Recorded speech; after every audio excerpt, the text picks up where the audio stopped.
Lenny, that's not it. Hi! How It's you guys not doing? here. Lenny's trying to share the show. Trying to find the show. He is technically challenged today. And, if you want me to help, I can help. You go out and come back in. Shot. This is what you got to do. You got to go all the way out. Here, do this. Yeah. And you're going all the way out. Yeah. And then you come back, Yeah. right back in. Yeah. Right back in. And then you type in this. There you go. Whoop. Yeah, that's where I was. What'd you do? What happened? Mr. Big Shot. Okay, I forgot you're not one of the administrators on the show. Lenny has broke the 904 Now app, but it's okay. Usually I break computers. See, I'm trying to talk you through it there, Lenny. I'm sorry. Please don't break mine. Blake, you might need to come in and help him out. All right, but we are, of course, in the wonderful and the only Bozard Ford Studio. That's right, we are. I was going to say damn right we are, but I say it too much. All right, there you go. Sound off. Yeah. I had to see what shirt you were wearing. For over 75 years, Bozard Ford Lincoln has been the trusted name in St. Augustine, built on family values, honesty, look at that. and doing things the right way. With over 1,200 vehicles to choose from, no surprise pricing, and the Drive Happy guarantee.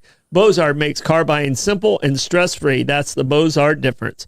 Their state-of-the-art facility features 91 climate-controlled service bays, a quick lane for no appointment maintenance, and over 40 mobile service vans to serve at your convenience.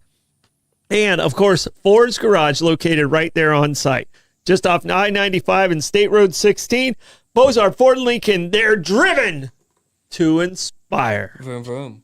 Set sail for adventure at the St. Augustine Pirate and Treasure Museum, home to the world's largest and most authentic collection of pirate artifacts. With over 800 real treasures across 40 immersive exhibits curated by Pat Croce and the Croce family. Guests can see Blackbeard's original blunderbuss, gold recovered from Queen Anne's Revenge, and one of the only 3 authentic Jolly Roger flags in the world. The museum also features a special exhibit highlighting pirates in the movies with props from films like Hook and Pirates of the Caribbean, located in historic downtown St. Augustine across from the fort. This is real stuff, not AI-invented fake stuff. Real stuff, I say. All right. It is 100% real. Thank you. Yeah. All right. Brightway Insurance. Since 2008, Brightway Insurance, the Casey agency, has been guiding St. Augustine through hurricanes, floods, fires, and more. Led by longtime local Ashley Casey, this is insurance done the brighter way. No confusing jargon, no one-size-fits-all policies, just clear guidance, multiple quotes, and customized coverage that protects what matters most. With deep roots in the community and decades of experience, Ashley and his team make insurance simple, affordable, and personal. Visit them on the island at 108 Seagrove Main Street or call 904-217-7547. Brightway, the brighter way to do insurance. Now, I got to tell you about this. I switched up and went to Brightway. I had another mortgage insurance. They were gouging me. I just got a check today from Brightway for $1,000 of where the other place was overcharging me. So, but that only happens because I used Ashley and his crew. Ooh, so thank you guys. Appreciate you guys. And, if you're thinking your insurance on your mortgage is a little too high, give them a call. So, because they did me right for sure. Good to know. So, all right, what you got? Shall we continue on? I'm yes, hungry. we can. Experience elevated Italian dining at Saint, located in the heart of historic St. Augustine. Saint blends authentic Italian flavors with modern sophistication, featuring handmade pastas, fresh seasonal ingredients, and classic dishes crafted with care. Guests can enjoy effortlessly crafted cocktails, indulgent desserts like house-made tiramisus, I honestly haven't been drinking, and stunning views from the second-floor balcony and rooftop patio overlooking the bayfront and historic skyline. Perfect for date night or special evening out. Saint Italian Restaurant, where every meal is a celebration. All right. All right. And Barbara Jean is in the comments. I want to let you know, Barbara Jean, I did make chicken ramen noodle soup for you. And if Rebecca doesn't bring it over today, we'll make sure Amanda gets it to you tomorrow. She's not feeling well? Feel better, Barbara Jean? No, she's feeling okay. Oh, She just likes my chicken ramen soup that I make. Okay. So she requested it this morning. So okay. So and I had all the ingredients, and it's really easy to make it. I make it in the crock pot. Okay. So it's really easy to make. Get right in the old crock pot. All right, I gotta do those reads. So I haven't thanked all these people. All right, you take a day off and look at us. Yeah, I haven't thanked these people yet, and we got to start with the Anastasia Construction Group. Appreciate you guys getting over. We had a problem today, and they were there for me. Synergy Power Solutions, Bear Kresge and Associates, Powell Heating and Air, Meehan's, A.D. Davis Construction, St. Augustine Distillery, A to Z Roofing and Waterproofing, Anastasia Diner, Moultrie Creek Diner, and, of course, all those wonderful sponsors. If you would, get out there and support them. I'm going to give you this one. Yes. I'll take this one, and we are good to go. Oh, Thank sorry. you. I'll just throw a paperclip at you. Yeah, you get the yellow one. Okay. I am a coward. You call me chicken? Yep. All right. All right. I appreciate you guys holding down the fort yesterday. Lenny didn't even know I was not going to be here. I'm going to hand you that over. Thank you very much. So I apologize, Lenny. Not a problem. I announced it on the morning show, but I forgot you only wake up early one day That's a week. Tomorrow I don't sleep. 1 day a week. Nope. But I have no problem with Blake being here. He is my security blanket when you're not around. yeah, he's quite snuggly. Yes, he is. He's quite snuggly. So, well, happy Tuesday, man. Right at you. Yeah. So we had an interesting day yesterday. It was a very successful day in a lot of ways. Well, that's good. You know, and I feel like I got some stuff accomplished, which was a good day. Sounds like exciting things are brewing, and it's going to be good for the city of St. Augustine. Yep. So can't wait for that all to come to fruition. Yep. But you guys did 5 questions, but I did not get a chance to do 5 questions. So we're going to start the show with those 5 questions. I mean, I didn't get to see any of the show because I was in that city meeting. Right. We're working on a really big project. Really big. So it might be my last big project. Okay. So yeah, might be. Probably not. Probably not. Might be. Something will come up. Might be. So Treaty Park was my first one. Several other ones have come along throughout my career. You know, and if I can do a Waldorf to put it on the bookend side of it, that would be really kind of cool.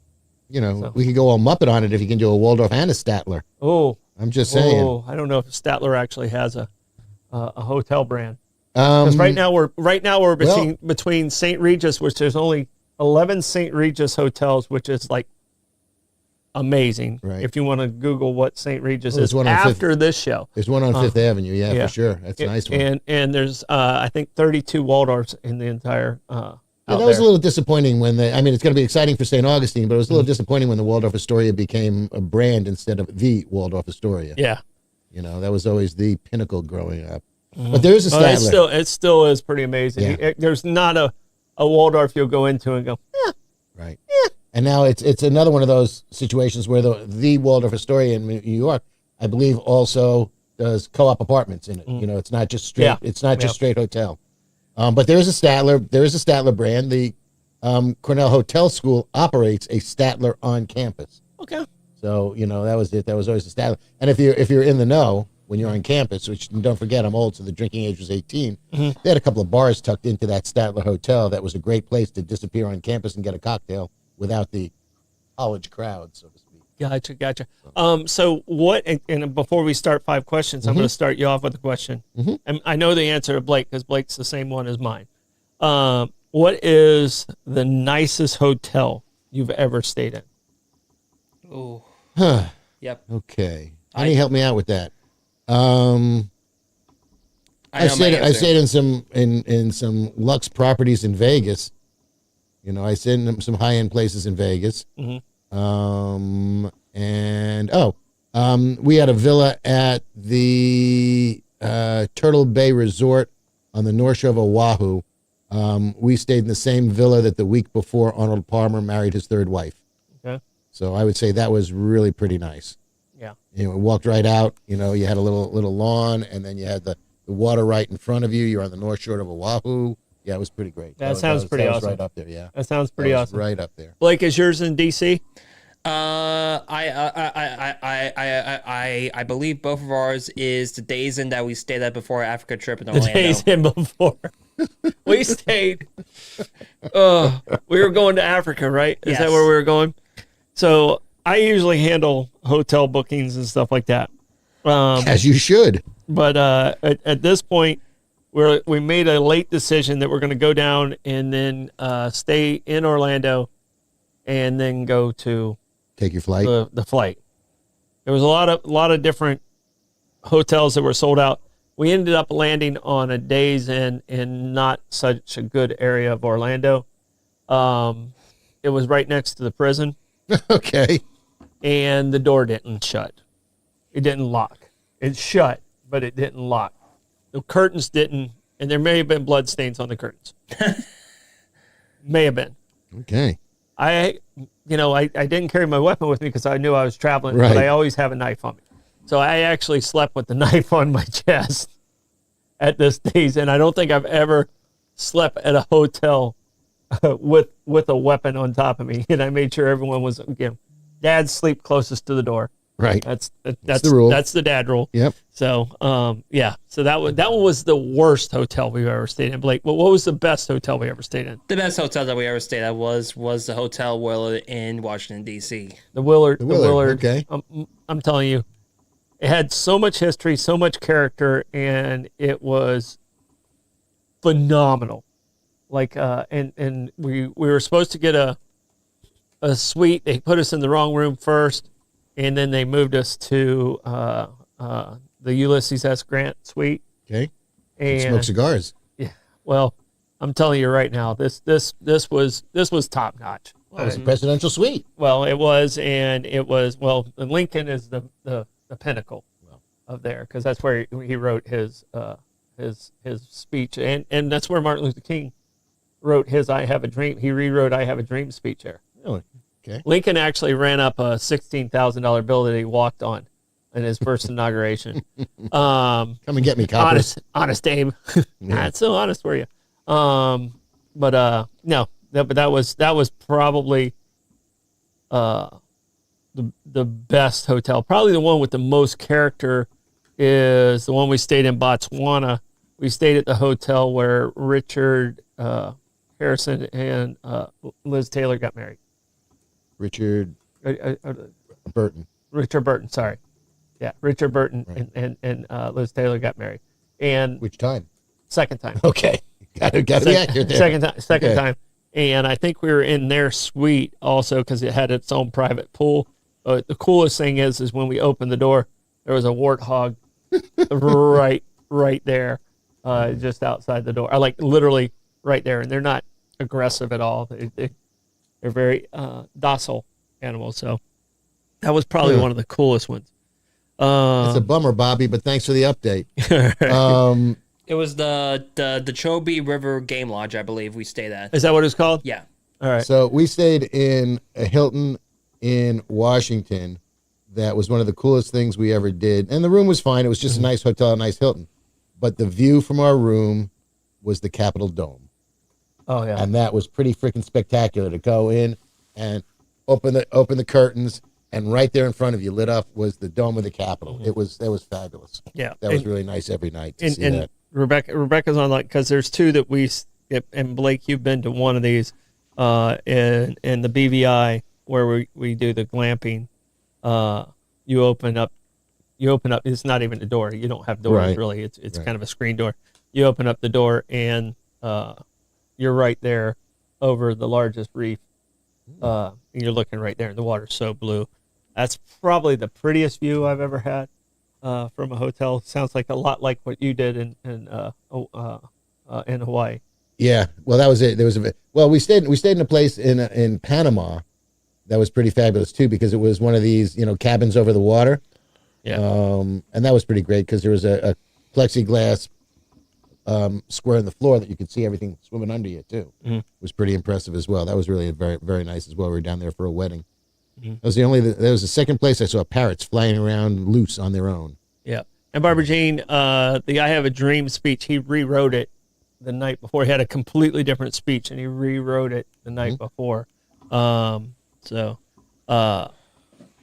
there at the Willard, and that's where the what is it, cherry blossoms were in the lobby the and tidal stuff. pool, Like, yeah. yeah. So it's where the term lobby came from. That's correct. Lobbying came That's from was correct. from the Willard. That's right. So all right, 5 questions. I'm All ready. right. I've been studying. I've stalled long enough. Here we go. Did you read comic books when you were younger? Not a whole lot, a little bit, but not a whole lot. All right. Well, and the little bit that you did, who was your favorite comic book character or favorite comic book? I really wasn't a superhero comic book guy. Okay. I read mostly Archie. Okay. Archie's and Richie Rich? yeah, a little bit of Richie Rich. More on the comedy side than on the superhero and the dark stuff. Okay. So I would probably say Archie's was probably the one that I read the most. Okay. Betty or Veronica? Yeah. Ginger or Marianne? Betty or Veronica? I believe it or not, I was Veronica on the Archie side, and I was Marianne on the Gilligan side. Interesting. I flip flopped on it. That's a little bit of a I didn't stay. I didn't stay in the pattern, Okay, that's fine. and I was Betty over Wilma. Interesting. Okay. Both of them had. So you're going for the brunettes, is what I'm gathering here. Both of them had rocking bodies. So. Yeah. Yeah. You're going brunette. Yeah. Okay. Your favorite author and/or book?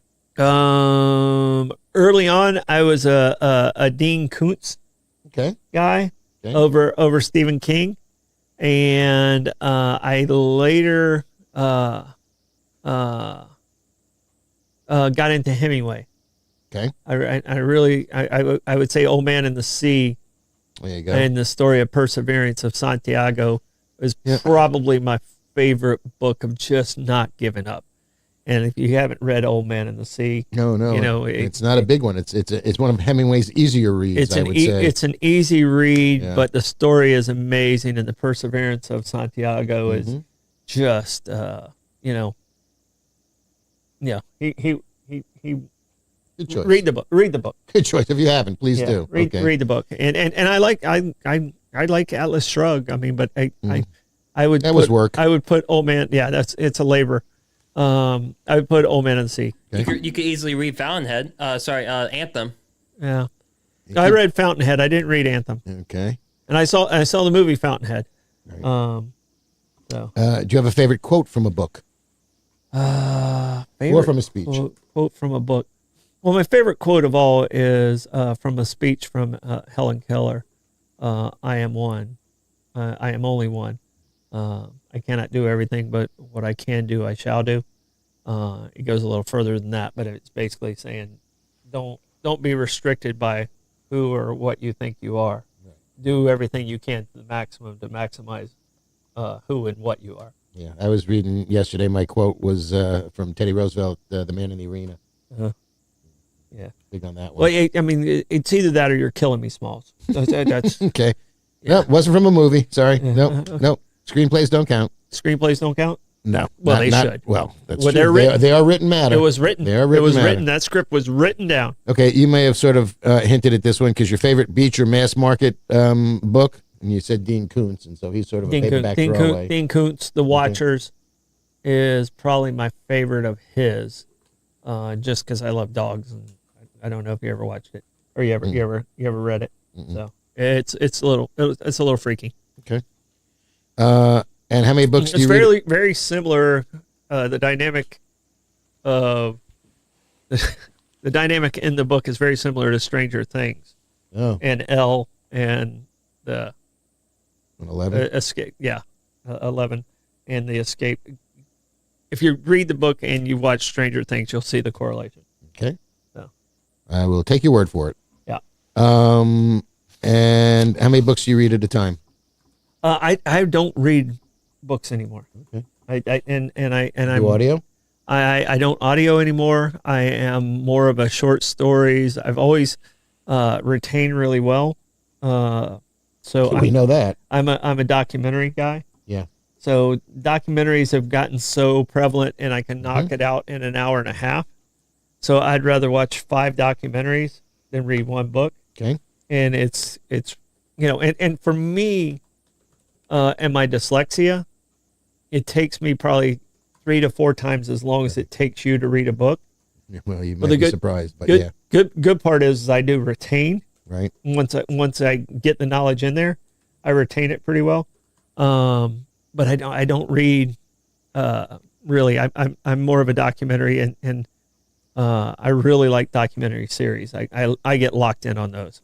Right, like the American Revolution, like Yeah. anything Yeah. by what's Ken his Burns. name? Yeah, I Ken can Burns. see him. Right. Yeah. No. Okay. Yeah, I've got like 3-4 books at home that all have bookmarks in them at Yeah. any point in time.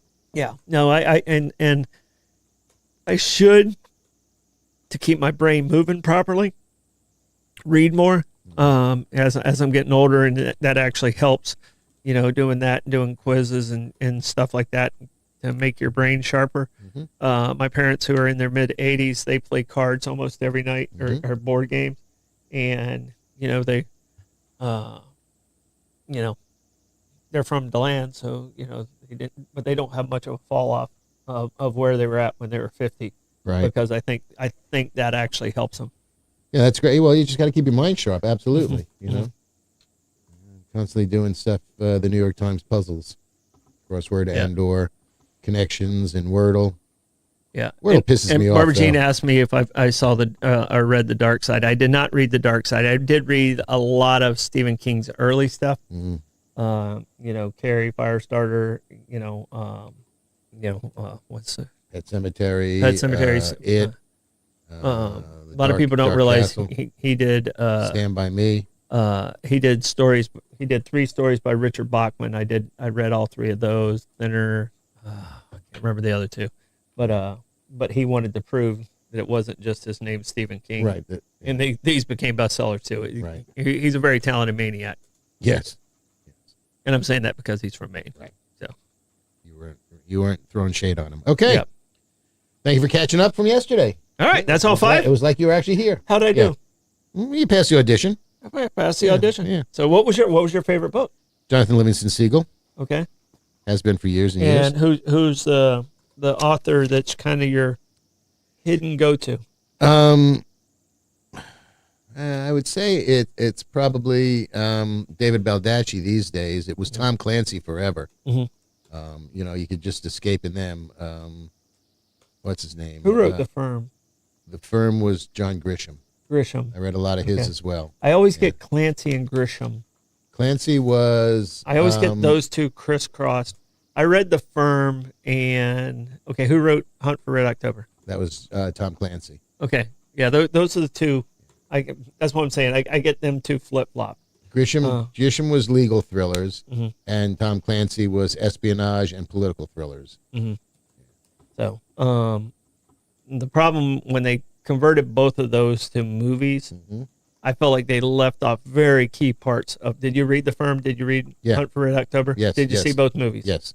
All right. The Firm, the ending, the movie sucked. Yeah. Well. Absolutely sucked. Nothing like the book. Okay, nothing like the book. The Hunt for Red October, even though the movie was excellent, they left off the whole reason why the captain, the Markov Russian, or whatever his name was, defecting because of what happened with his wife, which was a very key part of the entire book. Right. And they never really. It's like mentioned once in a conversation with Baldwin's character, and Jack Ryan. yeah, Jack Ryan, and then it's gone. Yeah. And then it's gone. And I was just like, Well, that's why if I know What that there's a book and the movie is supposed to be good, I will read the book before I see the movie if I have the time to do that, because, as you say, they'll edit things out for time or for continuity in the movie that was important in the book, and it's gone from the movie. So if you haven't read the book, you don't know what you're missing. But if you read the book, you can fill in the parts that are missing. what was and Blake, you can join this one. What book do you remember that was required reading that you absolutely loved? Ooh. Mine was I loved Lord of the Flies. Okay. So I loved the dynamic, and I loved Animal Farm. Both of those I really enjoyed, and I was kicking and screaming while I was reading it. But when I completed it, I was like, oh, okay, I get that. Johnny Tremaine. Johnny Tremaine. I didn't read that. So. Blake, do you have one? I'm going to say 1984. Wow. Spooky. You know what year I read it? 1984. 1984. You know what year it was written? 1948. Correct. He inverted the numbers. Little did he know how prescient he would become. Yep. So, so much Big Brother's watching. All right. Here, I have a couple things. You have a couple things, and we have State of the Union. What all did we have in the titles, Blake? State of the Union, crazy Canadian laws, and speechwriters. And speechwriters. All right. So we got to definitely get to those three. Do you want to go and knock out State of the Union first because I know it's going to be the big topic of the night? All right. State of the Union, and we have our watchers and people that are in there. I'm going to give away a $20 gift card to Meehan's. $20 gift card to Meehan's to the person that comes the closest. We're going to have our own bet. All right. But the person that comes the closest to the amount of minutes Donald Trump talks tonight. All right. So if you're out there and you want a $20 gift card, whoever comes the closest wins that. We'll get it to you somehow. Blake's delivery service is incredible. But between the three of us, we're going to do a $5 in the kitty. Who wants to go first with the time? I'll go. All right. What are you going? 1 hour, 18 minutes. 1 hour, 18 minutes. All right. And here's where I was at before Blake. That's where in my head I was at. So Blake, where are you at? I'm going to say 1 hour and 42 minutes. Ooh. All right. All right. Half of America just fell asleep. The other half of America just turned it off. He actually spoke for 1 hour and 40 last time. It was the longest State of the Union. He doesn't want people watching the Democratic response, Lenny. Yeah. All right. All right. And I had already written it down. His longest was 82 minutes. So. Not 1 hour 40. Okay. I heard today on Fox it was 1 hour 40. Okay, well, that's Fox. Yeah. Okay. Yeah, because all the other ones are so accurate. Hey. All right. But I'd already written it down, so I'm staying with the number. It's closer to Lenny's, and it gives me a little bit of room between you, Blake, and I'm at 1 hour and 22. Yes. All right. So, Barbara Jean right now is in at 1 hour and 20. So she's lodged in between us, but she's leading so far because she's the only one who's given us a response. Bobby's at 103. all right. So officially last year it was 1 hour and 43. Hour 39. Yeah, but however, last year was not a State of the It Union. wasn't a State of the Union. It was a joint session. Correct. Okay. So, All right. Right. Maybe that's what, yeah. Maybe I. Technicalities. Yeah. Right. His last speech was 1 hour and 40. Right. So. Yeah, but And wasn't required viewing. he joked like I might go longer. Yeah, and plus also Al Green held it up for like 5 minutes. So. All right. So all right, we got Bobby at 103, Barbara Jean at 120. We'll see if anyone else comes in there. And Josh, I'm glad you got to meet Rebecca and Maeve. So, and all right, State of the Union. I think it's going to be heavily on economy, staying a little bit away from immigration. Affordability. What do you think his main topics are going to be? It's going to be affordability. It's going to be how I'm making the world affordable for all of you people, even though you don't believe me when you go to the grocery store. So that's what it comes down to. Otherwise, he's toast as it is. So, and I'm really hoping that the Democrats act like adults this year. Because that was kind of silly last year, and it served no purpose. And if they start doing that, it's going to skew the times. Yeah. Are we gonna do straight speaking time, or are we gonna do from start to finish? Right. Yeah, start to finish. I know. Yeah, actual words is going to be a lot different. Yes. But, what topic do you think will be the most noticeable that the Republicans cheer and the Democrats sit on their hands? Don't know, because nobody should be. His new health care plan that he's going to unveil tonight. Yeah, the Trump RX thing is I do believe that a lot of people do believe the Democrats are not going to cheer for Trump RX. Yeah. I don't think they're going to cheer for anything. Yeah. Short of the gold medal winning hockey teams. Oh, And he's got to dig himself out of that women's hockey team hole that he dug himself into anyway. or any kid or military Right. group that he brings in. So, and one time they didn't even cheer for the kid last year. So Right. come on. Maybe he's going to give Cash Patel a bill for his air travel today. Yeah. Wouldn't that be lovely? Yeah. His name is Cash. Well, you should have it on hand. I would think so. You know, Putz.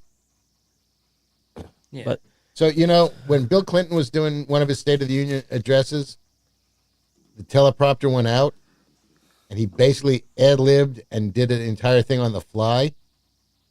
And Newt Gingrich was the Speaker of the House at the time, was sitting in back of him. He saw the teleprompter go blank, and Clinton kept going and going and going, at which point in time Newt Gingrich said, "Oh, man, we are in some serious trouble with this guy now." Yeah. They had their hands full. He said, "We have our hands full with this guy," because he was able to keep going, and he explained things, and he, you know, and he did He it was without brilliant. without a speech. Yeah, he was a Rhodes Scholar. you can hate on his personality, hate on his policy, and Trump's not a dummy, Right. and he's very good on his feet. He But has he's nasty. he's not somebody I want to have at my Thanksgiving dinner. Correct. You know, he's I'd rather have a he's- beer with Bubba. He's the uncle that causes the fight that starts everything Right. at the Thanksgiving dinner. Right. But it's interesting to see because, you know, in his press conferences, because his popularity is, you know, dropping like the rock off of the Leaning Tower of Pisa, reporters are starting to push back on him. Mm-hmm. So, you know, it's like, because he makes snide and snippy comments that, you know, again, are unbecoming the office of the presidency. That's the whole thing about gravitas, solemnity, you know, and again, being an adult in the room, because more times than not, he is not. You know, why are you picking on the reporters? They have a job to do. You have a job to do. Let them do their job. Don't belittle them for asking a question that you don't like, because you're going to get questions that you don't like. Well, the thing is he's smart enough and could do so much more. Correct. It's disappointing. He could do so much more. And when I was going through, the local schools have this thing called character counts. Blake had to go through it. When it first came into the school district, they did character counts training. And one of the quotes that stuck with me was, I will always treat you like a gentleman, not because you are, but Right. because I am. Absolutely. And that one really sticks with Yeah. me. And the other one that sticks with me, believe it or not, is if you want to live a quality life, start at your funeral and live backwards.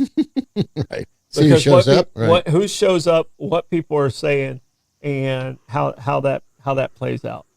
So Okay. Do you have Joshua down at 1 hour and 34 minutes? I got Josh. Okay, Josh is an hour 34. All right. You got Bobby and Barbara Jean. Yep. Bobby's at 104. 103. Well, I'm sorry, 103. Sorry. I Barbara- wrote down 103 and said 104. Barbara Jean's between us at 120. 120. So, Yeah, well, you know, I come to realization, you know, I understand a little bit more about Trump's mindset, which sort of frightens me, but I appreciate it, and why he tries to do what he's trying to do in this whole unitary executive theory of I'm the president, therefore I can do whatever I want, whenever I want, with no ifs, ands, or buts. yeah. And that's not the case. It's not reality in a governmental situation, but I understand it from his point of view, because the man was the head of his own company, the Trump Organization. And he was the be-all and end-all. It wasn't a parliamentary situation. There were no three branches of his corporation. It was him. He may or may not have had a board of directors. Yeah. He may have had his sons on it. But he was the final decision maker, or as W would say, he was the decider-in-chief. Yeah. And you know what? I can understand why he thinks that he can make these unilateral decisions and they should be upheld, because in the corporate world, or in the Trump Corporation, he has that ability and it's his right to do it. Well, unfortunately, in government, there are laws, rules, and even the traditions have all gotten blown out of the water. But there's protocol and there's rules of how to do this stuff in a parliamentary situation. Yeah. And he just can't decide to do things on his own. Now, that doesn't mean that he doesn't have a lot of power. He ignores the decorum. Right. He also ignores Congress. And The point you made is what placard sat on Truman's desk. Right. The All buck right. stops here. The buck Yeah, stops here. Trump's is the buck starts here. The buck Right. is in the middle here. And the It was buck that guy. It was a buck. It was that guy. And if it doesn't work, Right. somebody's getting fired. Right. Exactly. So, and yeah, you're fired. Right. He carried on The Apprentice into his presidency. Well, too. that's it. Exactly. But like I said, he's a brilliant guy. He could do some really, really amazing things. And he has the opportunity. He definitely has the world on their heels. In a lot of ways, because he's so unpredictable. Which leaves him, and I think he positioned himself to be that way. Right. So, like I said, there's a lot of really good things that could come out of this in the next 2.5 years that he has left. He's got potential. Yeah, and Whether he will live up to that potential will be very impressive if he does. all I ask is be nice. Right. No snarky Right. comments tonight. Right. I just don't. Be presidential. No snarky Correct. comments. I mean, and the people that are saying he's the worst president in the history of that's not true. We had some really horrible presidents. It's just not true. And it wasn't true about Biden, and it wasn't true about Obama, and it wasn't true about George, even though I wasn't a big George W. fan. It wasn't true about George W. And it wasn't, so we've actually, government kind of keeps itself in balance. Yeah. But he's always our president. Right. Like Biden was my president, even though I didn't agree with a lot of the things he was doing. He was my president, and I respected the office of it. Right. And I'm hoping the members of Congress can actually start communicating better than what they have been doing. Correct. That's where I see that divide, and the person giving the speech tonight can help that, or he can make that divide even further. So far, he's made the divide further.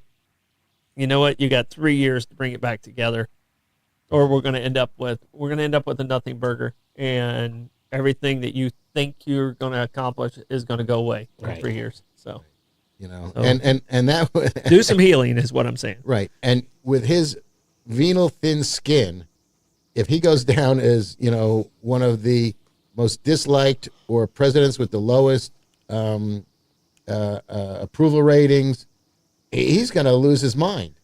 Because about him, it's about the vanity in his name. So if he loses his name recognition or the cachet of the Trump name, which isn't going to matter in Dubai or in Hungary or every place else that he's working on deals to build Trump hotels, but we'll see. You're right. I mean, the man has an opportunity. He has an opportunity. He just hasn't lived up to them yet. And instead of trying to, don't hammer on the wedge. Get some super glue and start bringing some stuff back together, because the wedge doesn't help our country. Right. So, him being nasty is just demeaning to the office of the presidency. Well, and like you said, he's a CEO brain, and the CEO brain works on one component of being the president, but you have to show some empathy, you have to show some compassion, and what he's done in the causes that he wants to help. He shows it there. Yeah. And I don't understand how that doesn't continue in his life. My big disconnect is the fact that his vision for the future is not great on a lot of things. His vision for the future is all tied in economics and not in planetary survival. And that may sound a little, over the top, but all the environmental regulations that are being rolled back, in the short term may or may not have any effect, but in the long term, they may certainly have very big effects. And it's all because he wants people to make more money. And by people making more money, it's not me and you, because all this coal stuff, all this other things are not making power less efficient, less expensive. And that's the problem. It's just going to make the dirtier. You're putting arsenic in water. You're strip mining. These are things that may end up being irreparable going forward, because you can't really put that genie back in the bottle too easily. Well, and here's if we're going to go globally, we sit on a big ball of magma. Mm-hmm. And I love the Right, where fact the moon that came from. I love the fact that humans think they have any reflection, and it's shown in the science that we're a pimple on an elephant's ass. Now, I'm not saying us not do what you're saying about doing, but if we're doing it and China, Russia, and all the other countries aren't doing it, Right. you know, Right. You can't isolate us from the rest of the world and make us. You can't insulate us from the it doesn't other heal, economies and environments. you know. Yeah. You know, it's like putting a Band-Aid on your pinky toe and you have open heart surgery. You're not doing anything there. Right. So that's, you know, I appreciate, as being a Parks and Rec guy, I appreciate and I love the environment. I love what's out there, and you don't see me walk past a piece of trash. Right. You and I both. You know, and that's not in my makeup, but the environment and all the, you know, we're not going to have icebergs in the next 5 years. What was this 13-year-old that was evidently the scientist of all geniuses? Greta Thunberg. Yeah. Her facts were great. You know, I mean, that's happened over the last 150 years, these predictions and stuff like that.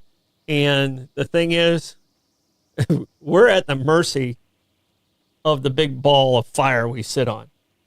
And that big ball of fire, we're not controlling weather. We're not controlling hurricanes. We're not controlling 1 degree here or there. It's just not a part of it. And Well, what do you see as the biggest environmental or survivable issue going forward in the next, let's say, 30 years? the biggest environmental issue or survivability for the planet right now in the next 30 years? Well, I think it's getting along. I think the only thing we can really do to truly damage it would be nuclear war. I think. Yeah, okay, that'll end everything. That's the biggest fear I will always have, because I grew up in the 70s. Duck and cover, baby. Yeah, get under your desk. Right. Right, and don't stand by a window, because that's going to save you. No, Right. yeah. You just get under your desk. Your desk is going to protect you from the nuclear fallout. I remember those duck and cover drills Yeah. very, very well. But I mean, but that's still the biggest threat that we have, is these wars that escalate, especially, it's the most dangerous thing to our environment is the conflict of religion, the conflict of power, and the conflict of money. And if we go back 1,000 years, the biggest danger to our society was the conflict of religion, conflict of power, and the conflict of money. And those three components will, to me, always be the biggest threats to our world and our society. Not the ozone layer and how we're treating carbon dioxide and the components of that. Well, I'm gonna come a lot more mundane. And first of all, Josh, I agree with you completely. AI is out of control, and we're at a point in time where you can no longer believe your eyes, because it's gotten so good that you just don't know if anything's real any longer, and that's frightening. But it's water.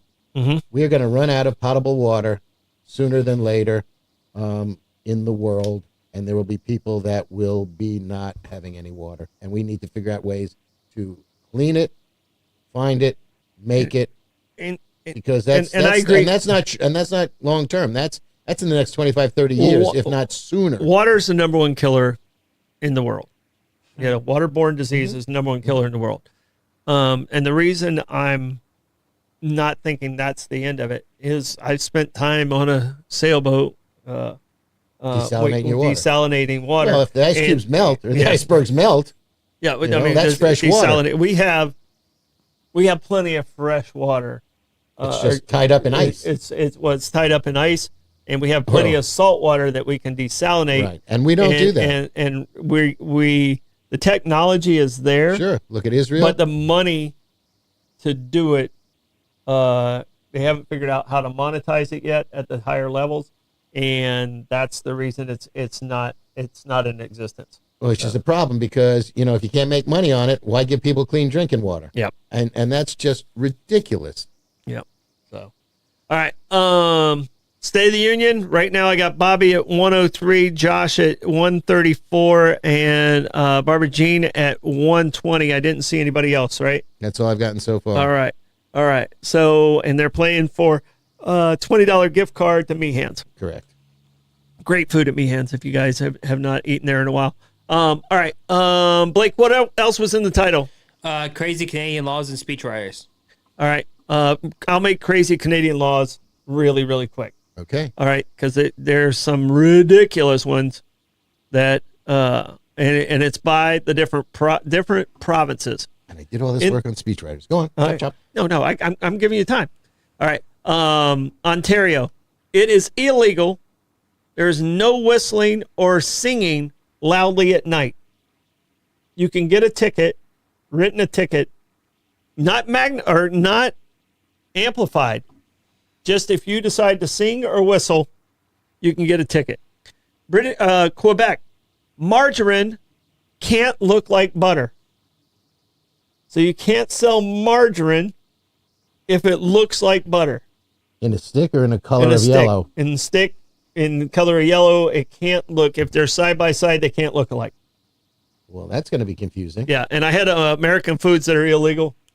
That's one of the weird ones there. All right. British Columbia, this is the one I like the most. It is illegal to kill Sasquatch. You got to find him first. I don't think anyone's ever been charged with this. But here we go. Alberta, you need permission to paint on a ladder. You've got to call your local and say, I'm painting on a ladder. Get a ladder permit? Yeah, you got to get a ladder permit. Manitoba, this one I strongly suggest you follow. No dancing with bears. Yeah, I can endorse that one without a hesitation. Okay. Saskatchewan, it is illegal to insult or disturb horses. That's just rude. Yeah. Why would you disturb a horse? Yeah. Leave him be. Well, sometimes horses are stubborn. Yeah. So, all right. You can in Nova Scotia. This could happen in a lot of places. You get fined for watering your lawn at the wrong time. So, like during the middle of the day, some of those things you can't water your lawns. They have times, very specific times when you're allowed to water your lawn. There's a lot of places that There's have a lot that, of places that have that. Because we don't have enough water, for crying out loud. All right, New Brunswick. So there's some people in town that would be in trouble on this one. No wearing snakes on the street. Ooh, there's a bunch of people down on Kuna Street that would not do very well with that. Exactly. They moved to Hiapolita now. Oh, really? Yeah, they're at Hiapolita and more high Spanish Street. Okay. All right. Right in the middle of causing all sorts of traffic tie-ups. All right. I did not get the height limit on this one, but in Prince Edward Island, snowmen have height limits. If you go above it, you get fined. I don't know what the height. I do not know what the height limit is. I'm taking my tape measure and I'm out and I'm measuring snowmen. All right. These will only come into play, by the way, if Trump gets his way and Canada becomes the 51st state. So I don't know why we need to pay attention to these right now. Yeah, 30 inches. 30 inches is the tallest, so it's only Really? it can only be this tall. That's not even a yard. Yeah, it's only waist high. Barely. Yeah. Which you can't dance with. Yeah. You can't. Well, if it was a bear. Right. You can't you can't dance with it. Yeah, right. but snowman. You 30 can dance inches. with. If you put a felt hat on his head. Yeah. Right. Does that count the hat or not? Right. Yeah. I don't know if the hat counts. All right. Newfoundland. This is the last one. Newfoundland and Labrador. That's one province. All right. Newfoundland. You have to say them both together. It is illegal to feed wildlife from your car. So what happens if you have an apple core and you throw it out the window? It's biodegradable. And a squirrel eats the apple. Do you get a fine? Well, I don't know if it was intentional or if it was, just trying to not throw it into a landfill. Yeah. By the way, Newfoundland and Labrador both have dogs named after them. Yes. Yep. Those dog breeds. Hardy dogs. Newfoundland? Biggins. Newfies? Oh, yeah. Great swimmers, and boy, do they drool. They are slobberers. Biggins. All right. You have speechwriters. Well, I thought it was apropos, seeing as we're going to listen to the speech tonight Yes. at some point in time. Because Blake and I were talking about this yesterday, it came up in conversation, and when did these guys start using speechwriters? Mm-hmm. Well, apparently George Washington used Alexander Hamilton to help him write his famous farewell address, and also James Madison would chime in with George Washington's speech writing back in the early days. Yeah. The first official speechwriter was in 1921, and that was our not-so-famous president, Warren G. Harding. And Probably here in St. Augustine. possibly. He was at the- wintered here at the Ponce. Right. The gentleman's name was Judson Welliver, Oh, Juddy. and there is now the Judson Welliver Society, which is a bipartisan society made up of former speechwriters. Okay. So it's a pretty august crowd. That was in 1921, and his title was actually literary clerk. 1930s, FDR expanded it by using a team of speechwriters, and that became a standard practice. He used them for the fireside chats. That and his, I have nothing to fear but fear its speech and Or things of that smelt. nature. Right, smelt fear. Right. Andrew Jackson used his kitchen cabinet and a gentleman by the name of Amos Kendall to help him craft his speeches. Interesting. James Monroe's Monroe Doctrine was largely attributed to John Quincy Adams writing it for him. I did know that. So there you go. Dwight David Eisenhower was coached by the actor Robert Montgomery to be better in his speeches. So he had an acting coach, an actor as a coach. More of the presentation. Correct. Gotcha. JFK worked very well with Ted Sorensen on his 1961 inaugural speech.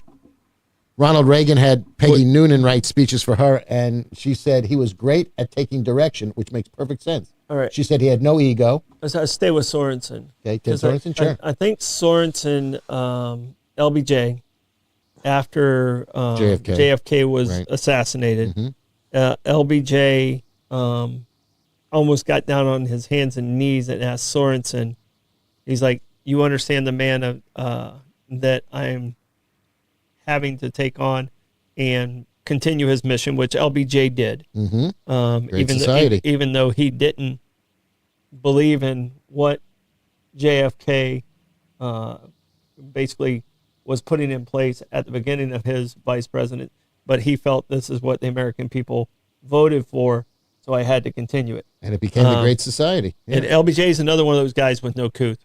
Well, but- just because he take reporters' questions while he's sitting on the toilet? Yeah. But Sorensen, I think LBJ, the first speech that LBJ gave in front of Congress after replacing JFK, he pleaded to Sorensen to help with JFK's words. Well, it makes sense because the theme that ran through these people was the fact that they had to understand the principle. And by principle, I mean, the person who was the president at the time. They had to understand their thought process, their speech patterns, and their thoughts on what they wanted to convey to the public. And the speechwriter sort of had to be simpatico with the president to be able to convey the messages properly.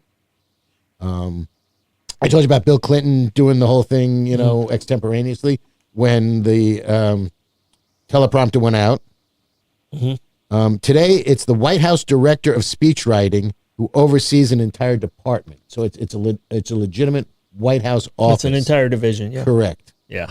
And you had some interesting people do it. George Stephanopoulos was one of Clinton's speechwriters. William Safire, who was a New York Times columnist, was Nixon's speechwriter. The current White House Director of Speechwriting, I believe, is Ross Worthington for Donald Trump. For Obama, it was Jon Favreau and not the guy from the Marvel movies. And apparently, Trump's first inaugural address was written by the ever-popular Voldemort of his administration, Stephen Miller. And Steve, why you bring up the Epstein files? Bannon again. So, so Steve Bannon, you notice, has, gone quiet lately. Once he got outed by the Epstein files. Yeah. Stephen Miller has no soul, and it doesn't matter. He's just, he's just not a nice person. So as far as, I'm going to say probably the first person I remember giving speeches, very, very young, was Richard Nixon. Mm-hmm. Ford, and I have very little memory of Ford, very little memory of, besides the tapes of Nixon and what I was able to kind of retain. In your lifetime, who was the first president you remember, the speeches you remember? Well, I was a little bit young for JFK. You know, I was only 4 or 5 by the time he got shot. And you were born under Eisenhower, correct? 58, yeah. Yeah, so you were born under Eisenhower. All right. Dad was a big fan. Mom, not so much. But yeah, probably toward the end of LBJ. You know, I was aware of what was going on a little bit. You know, Ford, there wasn't much going on other than the Pueblo incident with Ford. So he didn't have a whole lot to deal with necessarily. You know, the war was ended. Who in your lifetime, my lifetime, Blake's lifetime, who do you feel is the best president at delivering the speech? Obama. Really? I think it's Reagan and Clinton for me. Well, Clinton as well. Look, I saw Clinton speak from as far away as that camera.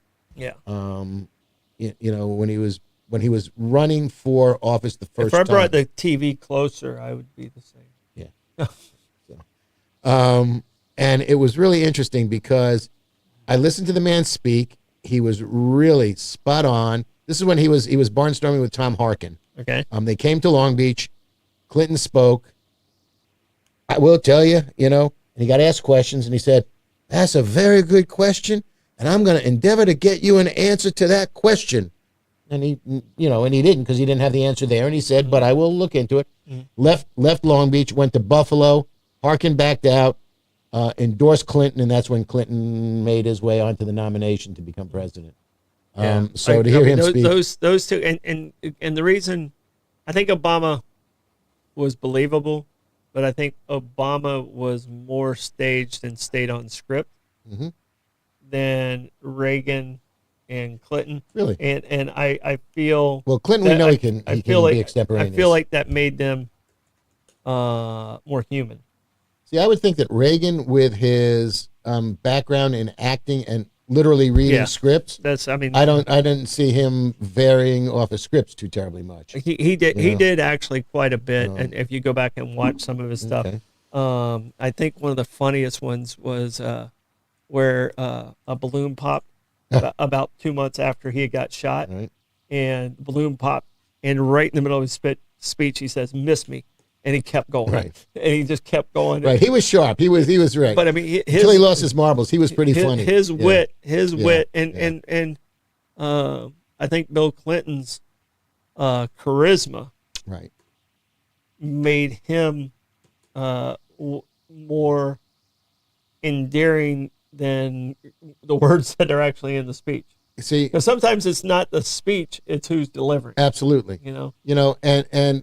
You know, at some point in time, I'd like to take a speechifying class in a seminary, because if you listen to black pastors in particular, and by extension, you know, Hakeem Jeffries, you know, what's his name, the senator from Jersey, Cory Booker. Thank you. Yeah, but Barack Obama, the syncopation, the way they, just the syncopation in the way they speak, I find very entrancing. You know, and it is something that it's learned behavior. This is not natural. It's taught and learned behavior, because I've been to a lot of churches, listening to a lot of black pastors, and their syncopation and the way they speak is all in a very, very similar cadence, and I find that very impressive. Well, I can tell you, I find Obama interviews after he was president more engaging than I did when he was president. Okay. I felt like more relaxed, I would think. I felt like he was very scripted. I think we got to see more of Reagan and Clinton's personality. And that could be because Obama couldn't veer too far from the script with the weight of being the first black president. Right. So because the microscope was very heavy for the position he was at. It's the end of our show. Bummer. Good show. Yeah, baby. We didn't yell at each other once. Well, come on, man. 122. 122. Me and Barbara Jean. 118, baby. Barbara Jean, I'll split it with you. It's going to land on 121. You're still going to get it. All right. Wait a second. All right, fine. All right. $5 between the three of us. Oh, I'm 118 anyway. Yeah, you're 118. Yeah, okay. All right. I want to say thank you to all our sponsors. Thank you to all our listeners. You guys get out there and support our sponsors. Yeah. Please share the show with your friends. And if they're not your friends, you didn't like the show, make sure you share it and torture the hell out of them. All right. This is Bollocks this evening. We'll see you tomorrow. Bye-bye. Bye, everyone.